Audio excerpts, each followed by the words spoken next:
Welcome to the first in a series of educational offerings on becoming a champion. This is Education for Personal Care Home Champions. What is a champion? When you think about the word champion, what images come to mind for you? Perhaps think about a superhero or a winning sports team. These are all certainly champions. What about this team? This is a healthcare team. Do you see your colleagues or even yourself as a champion? Why or why not? Before we can answer that question, we need to think a little bit more about the definition of a champion. The Merriam-Webster Dictionary says that a champion is someone who fights or speaks publicly in support of a person, a belief, or a cause. In the workplace, we sometimes call them change agents because they're people who, because of their skills and their willingness, help an organization change. Champions are really leaders. When you think about the leaders in your workplace, who do you think of? Perhaps it's the charge nurse, or maybe you think it's the clinical resource nurse on the unit. Maybe it's your manager. Maybe even your director. Or when you think about leadership, you might think more about the vice president or the CEO being the leaders. All of these people are certainly in formal leadership roles. But what about you? Do you see yourself as a leader? Why or why not? It's important to remember that everyone can be a leader, regardless of whether they're in a formal position of leadership, like a charge nurse or a clinical resource nurse or vice president or CEO. Everyone can lead from where they stand.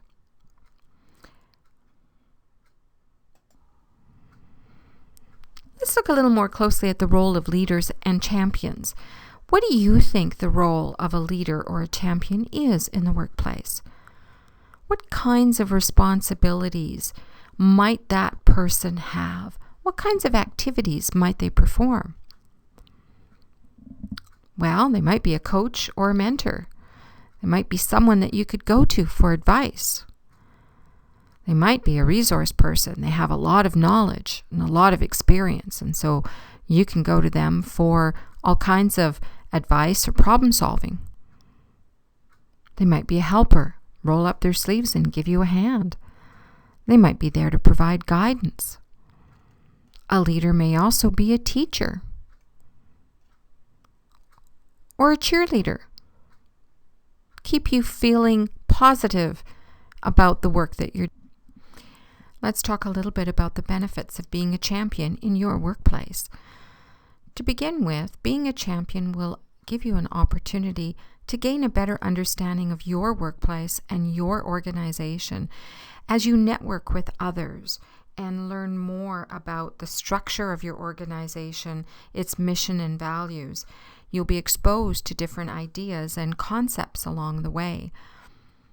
You'll also be a key player in important changes, and this will allow you to be supportive in the workplace as the changes are rolling out. You'll also be able to provide feedback based on the benefit of your experience and expertise.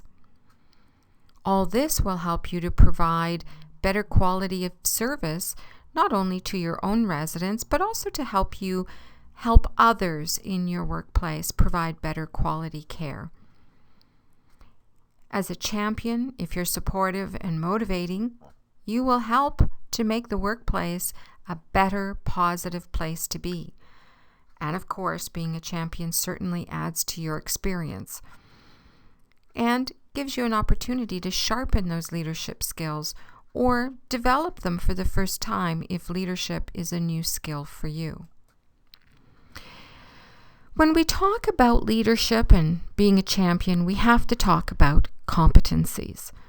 What are competencies? Well, really, they're abilities or skills that we develop. It means being an expert at something. It means being able to do a job properly.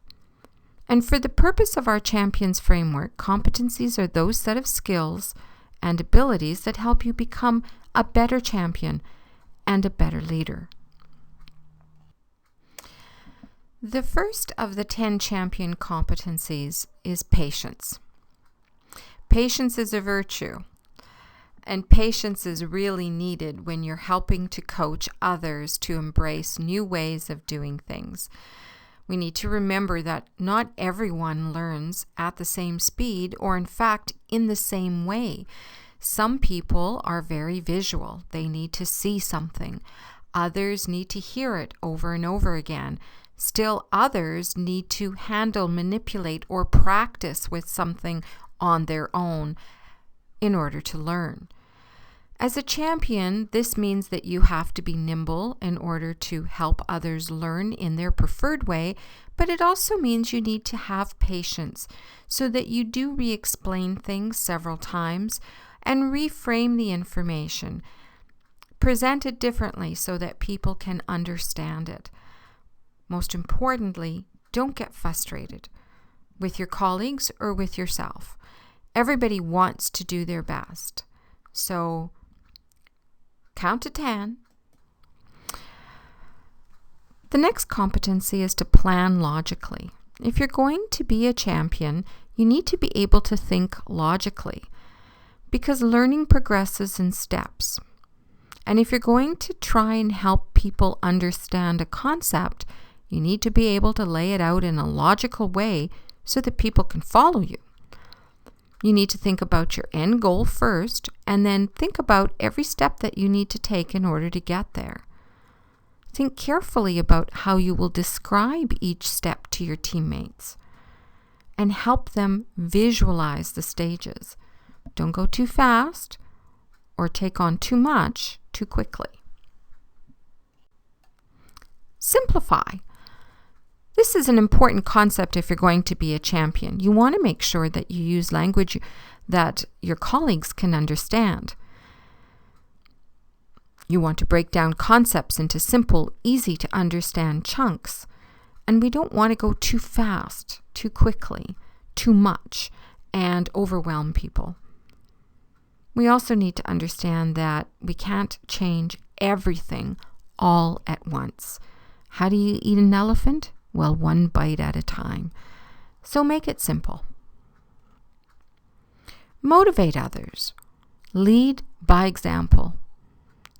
Keep your own attitude positive and upbeat, and don't let one failure discourage you or discourage your team.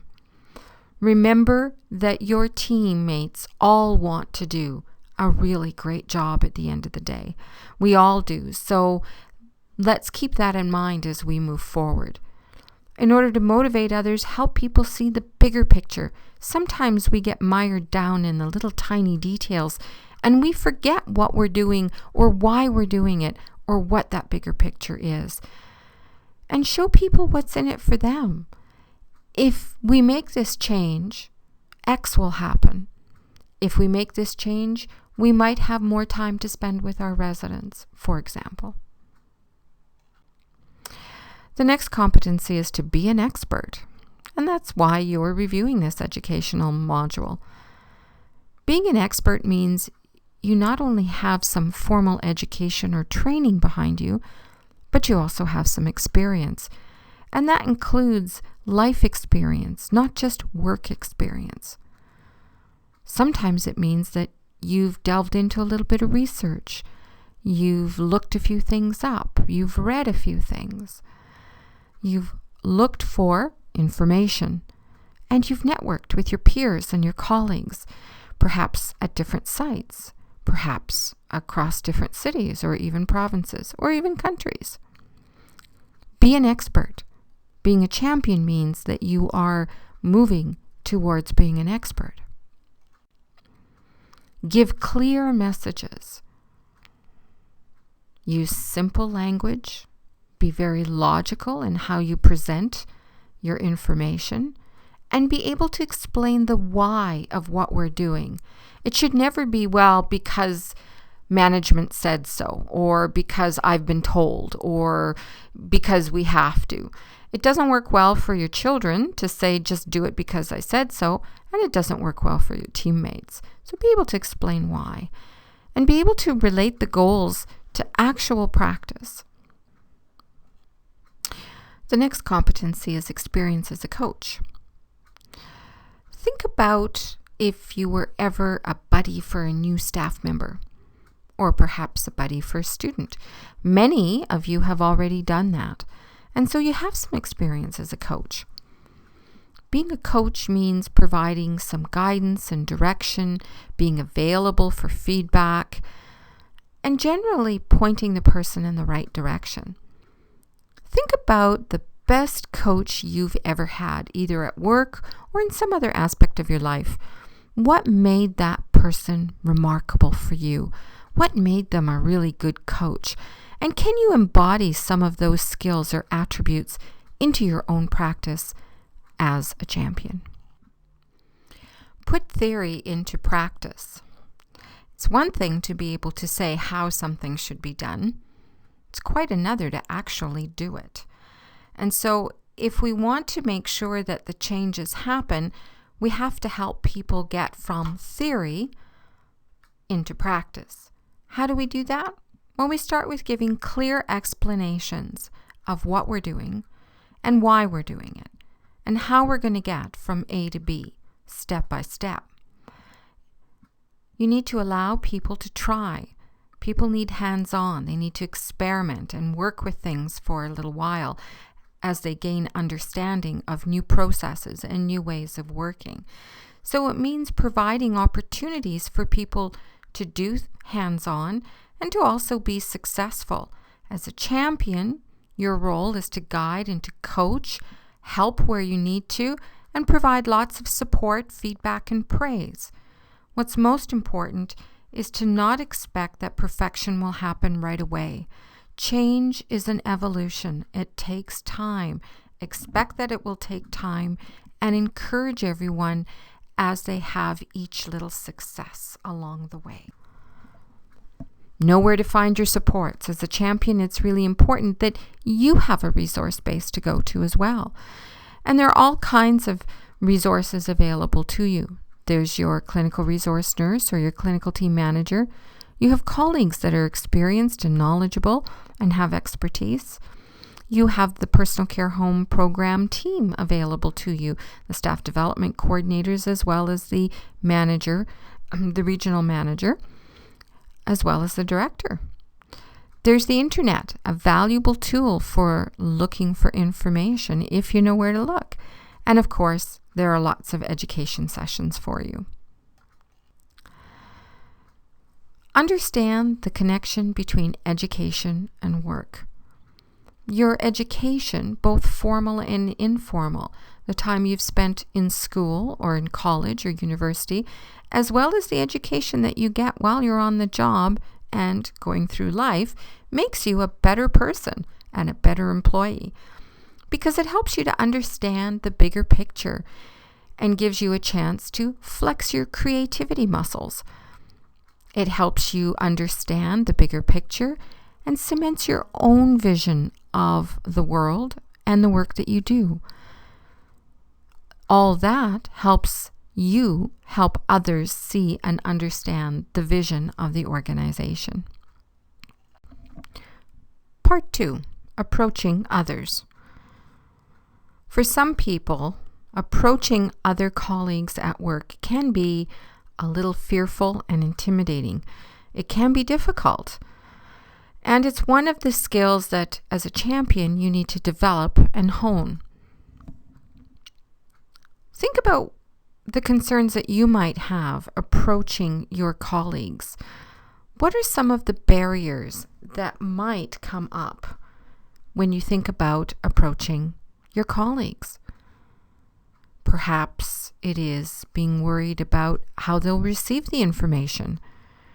Perhaps you are concerned that you will need to be approaching people that you don't always get along well with at work. There are all kinds of barriers, and the barriers can create fear. But there are some skills that you can develop to help make your approaches positive most of the time. So let's look at some of those interpersonal skills that you need to develop as a champion and a leader. The first one is to smile. Smiling draws people to you. It sends the immediate signal that you are approachable. Please come and talk to me. We don't always feel like smiling when we come to work. That's true. We have busy lives and other things going on, and sometimes we get to work in the morning or in the afternoon for our shift and we're just not feeling great, or we've had an argument with the teenage kids, or we've had a car accident. But when you come to work, you need to park that to the side and you need to fake it until you make it. Put that smile on your face and put your best foot forward. Try a little exercise. The next time you go to the grocery store, make a conscious effort to smile at your fellow shoppers. And then think about whether this changed your shopping experience at all. I've done this myself once, and the results were quite surprising. The next interpersonal skill you need to develop is to learn to be appreciative. Well, it's true that you're not at work to make friends with everybody and you don't have to love everybody. It is important to appreciate all of your teammates. We all want to be appreciated for the work that we do. We want to be acknowledged for the work that we do. So, as a champion, find one positive thing about everybody that you work with and tell them how you appreciate their role and the work that they do at your work site. Say thank you and be genuine and honest about your thank yous and give sincere praise for a job well done.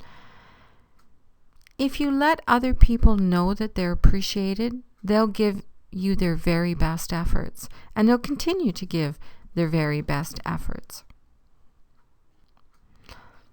Pay attention to others.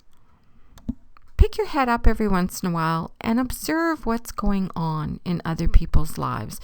I'm not saying be a snoop, but I am saying keep your ears pricked up. If you know that someone is having a really rough day, perhaps you can lend a hand or at least an ear. Acknowledge those happy events that are going on in someone's life and express the concern and sympathy or empathy when people are struggling with difficult situations. Paying attention to others also means putting yourself in someone else's shoes so that you don't jump to conclusions and you don't jump to judging people. Make eye contact with people when you're speaking with them. Show them that you see them and that you really care, and ask others for their opinion.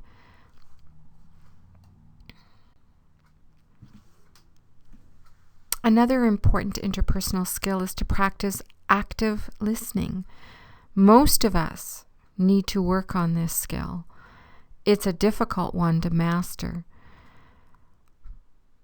The tendency when we are talking with other people is, instead of listening wholeheartedly with an open mind, we are busy thinking about our own conclusions that we're drawing, or perhaps thinking about the response that we want to get in there as soon as we can. And that really prevents us from listening well. So if you're practicing active listening, you're not judging. You are truly focusing on the speaker, not your BlackBerry or the computer or someone else or the task that you happen to be working on.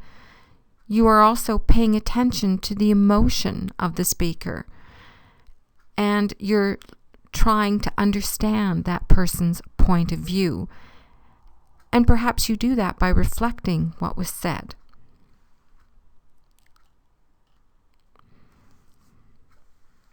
Another interpersonal skill is to bring people together. And it's really important that as a champion, you become that glue that holds other people together.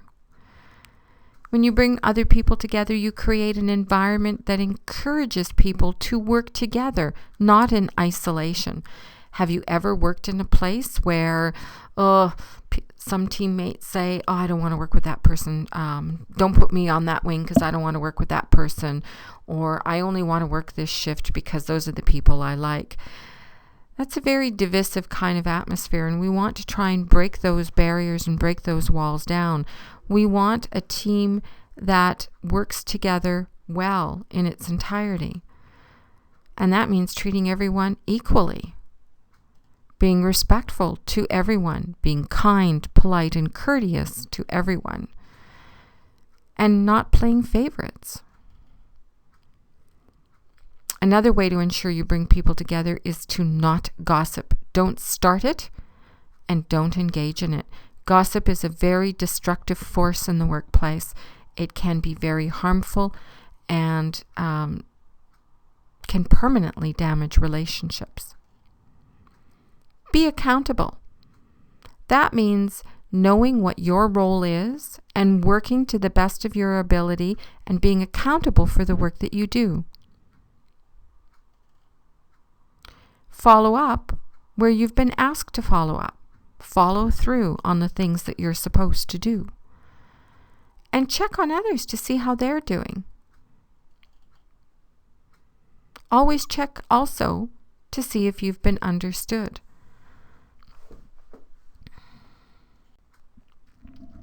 Another interpersonal skill that's important to hone is the ability to resolve conflicts. Now, conflicts happen everywhere. At home, when you're out shopping, when you're in the parking lot, and even when you're at work. How do you resolve conflicts? Well, you need to learn to be an effective mediator. You need to be able to help others understand a situation better so that it doesn't escalate out of control. And we will talk a little bit more about this a little later on. You also want to learn to communicate clearly. And this means paying close attention to the things that you say. And remember, it's not just what you say, it's how you say it. Hello, how are you? Sounds a lot different than, hi, how are you? So tone and inflection play a big role in how you communicate. Avoid misunderstandings. Check that your message has been received the way it was intended.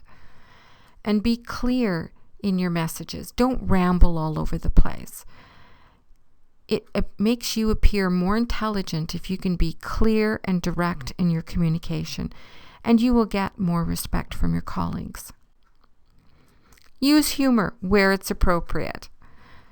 Don't be afraid to be funny or clever. Remember, work doesn't have to be a drudgery. Just make sure that you're not making fun or being funny at someone else's expense. Use it appropriately, and you can diffuse very difficult situations. If you can see the funny side of things, then maybe you won't get dragged down and depressed when things are going wrong. Laugh with people, not at them, and have fun. Have fun at work. You're at work at least 1/3 of your entire time in a 24-hour period, so you might as well enjoy it. Have a little fun. Have some empathy as well for your colleagues and the people that you care for. Put yourself in the other person's place. How would you feel or react if the same situation happened to you? Or if you were in a manager's role, or another colleague's role, or perhaps in the resident's place. Stay in touch with your own emotions and learn how to manage your emotions, and recognize when others are having a tough time and offer your support. Remember that empathy helps to build trust amongst people and helps to improve relationships. Finally, don't complain. The more you complain, the more you undermine your own credibility. No one likes to be around people who do nothing but complain. And if all you do is complain, you won't be taken very seriously in the workplace at all. A great idea or a suggestion, no one will really take you seriously. Complaining never helps the situation. It only makes others feel bad and hopeless and helpless. So what else can you do instead of complaining? Well, perhaps you can come up with some suggestions for change. Perhaps there is a colleague that you can work with to resolve a particular situation. Perhaps you can talk to your manager. There might be any number of positive ways that you can resolve an uncomfortable situation or a situation that is difficult to work through without undue complaining.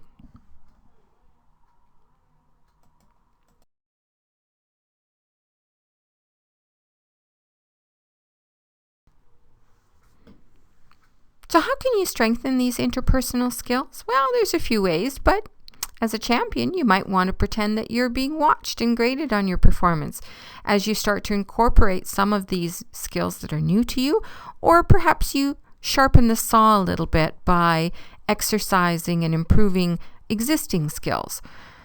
Remember that every day at work is an opportunity for you to have your message heard and to practice your leadership skills. It's a slow process, and don't expect change immediately. Helping others to learn is a very large part of what a champion or a coach does. So it's important to remember that everyone learns in different ways and at different speeds. What are some of the ways that people learn? Well, as we've already discussed, some people are very visual. They need to see something. They need to read a policy or procedure in order to understand it.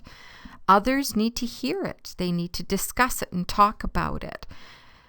Others need to touch and handle and make the process their own by doing. Others need a combination of one or two of those ways or all of those ways. What's important to remember is that we all learn in different ways, and as a coach and a champion, you will have to adapt how you give your message. Adult learners are unique in a number of ways. First of all, adult learners like to choose if they're going to learn something. They don't like to be told, and they don't like others telling them that they have to learn something. Think about yourself. How have you felt if you've been told by your manager that you have to go to an education session? Probably not very enthusiastic, I would bet. How do you help adult learners choose to learn? Well, the first step is to establish rapport with that individual. Make them feel comfortable asking questions or trying new things, and just being available to support them. Adult learners also bring life experience to their learning. We each have a unique course, a unique journey in this life, and throughout our journey, we learn different things, and we bring all of our experiences to the place that we work. How do you as a champion help adult learners bring their life experience to their learning? Well, get them to use some of their past experiences when they're learning something new. Help them to think about a time when they were learning something new. How did they do it? Or perhaps they have a skill already based on some other experience. Can that skill be transferred to what they're trying to learn now? Adult learners are goal-oriented. We want to know what the end outcome is supposed to be because we want to reach it. How do you help them? Make sure that the goals are specific, that they can understand what the goals really are, and make sure that they're achievable, not just pie in the sky kind of ideas. And the goals need to be meaningful for the learner. If I were to say, well, we need to remove all the restraints because it will make our financial situation better, we will save all this money on drugs and chemical restraints, nobody would really care. But if I said to you as a healthcare aide, if we could remove some of these chemical restraints, people would be able to do a little bit more for themselves, be more independent with their ADLs, and that will make your job a little bit easier. That's a different goal, one that you can understand and appreciate and help me to work towards. Adult learners also need relevant information. They don't need a lot of extraneous information. They need to know the nitty-gritty. What do I need to know now in order to do the job? Help them by showing or telling them what the new skill or process will do for them. Describe how it will affect their job, and don't give information that they don't need. Adult learners are practical. So in order to help them, it's often useful to give real life or actual experiences to help get that message across. And because they're practical, ask them to contribute some ideas for how you can accomplish your goal. Adult learners want to be respected. They want to be treated with courtesy, dignity, and respect. And they also have a right to provide feedback and suggestions. So ask them. Ask them for their ideas. You might be surprised at how creative your colleagues can really be. Listen to them carefully and provide people with timely feedback that is meaningful. Don't wait 2 weeks to tell them that they did a good job 2 weeks ago, or don't wait 2 weeks to tell them that they could have done this a little better.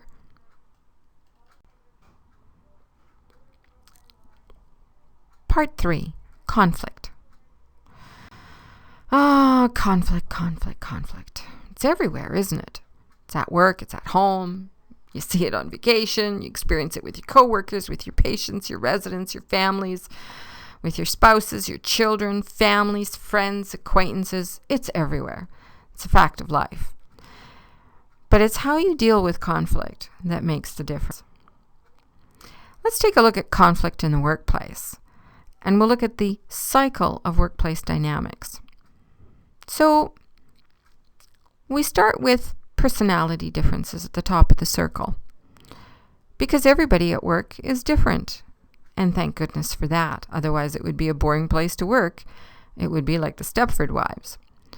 But because we are all different personalities, sometimes we don't always get along. And those differences can lead to some unpleasantness at work sometimes. Another word for it is conflict. When that happens, you have unhappy employees. People become dissatisfied. And when that happens, we start to see more people being off sick. Absenteeism skyrockets, mostly because when people are upset and stressed at work, they often engage in unhealthy personal practices to manage the stress. Most of us, when we're stressed at work, do not go home and walk or run 5 kilometers to get rid of the stress. I'm willing to bet that most of us will either sit in front of the TV or the computer, or open the fridge and find something to eat, or perhaps open a bottle of wine and pour a drink. They're not positive coping strategies, unfortunately. When we have a lot of absenteeism in the workplace, we start to see decreased productivity because we've got a lot of people away and we have temporary people in their place. And that makes it challenging and stressful in the work environment for everyone. When that happens, tempers flare even more and we end up with more conflict, and around the circle goes. There are many negative consequences to conflict in the workplace. When there's a lot of conflict where you work, you don't feel much like coming into work, and eventually you become very dissatisfied with your job. When that happens, people start to also have a weak organizational commitment. They're not that committed to the workplace, the organization, or anything it stands for, and they start to lack involvement in decision making. Eventually, we start to see low morale happening when conflict goes unchecked. Low morale leads to poor working relationships because people have a diminished sense of well-being and they stop trusting one another and working well together. All of this creates emotional exhaustion, and absenteeism, burnout, and turnover start to become more evident. So what causes this? What causes conflict to happen in the workplace?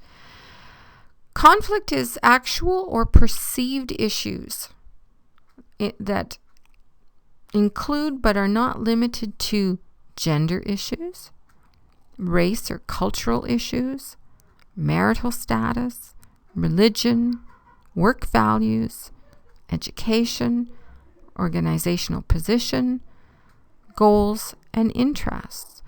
All these things can potentially cause conflict in the workplace. Healthy work environments are crucial. And in a healthy working environment, teams support each other. Each member of the team is concerned about the other person, and they're supportive and they respond appropriately according to each other's needs. Each person respects one another.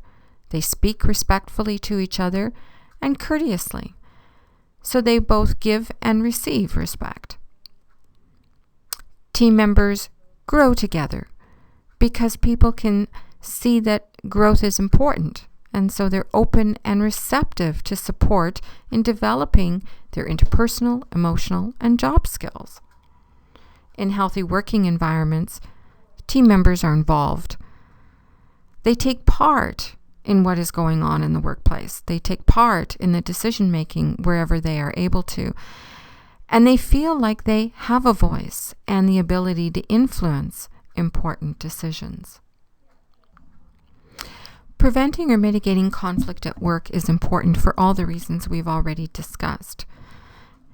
In order to prevent or mitigate conflict, it's important to have good leadership, and not just from the formal leaders in your workplace, not just from your managers or your director, but also from you as a champion and from your teammates. You need to demonstrate that leadership every day at work. Everyone also needs to understand what is expected in the workplace. Everyone needs to be accountable for their own work and the way that they behave in the workplace. So there needs to be a standard for communication. How will you communicate with each other? When? You need to value each other's opinions.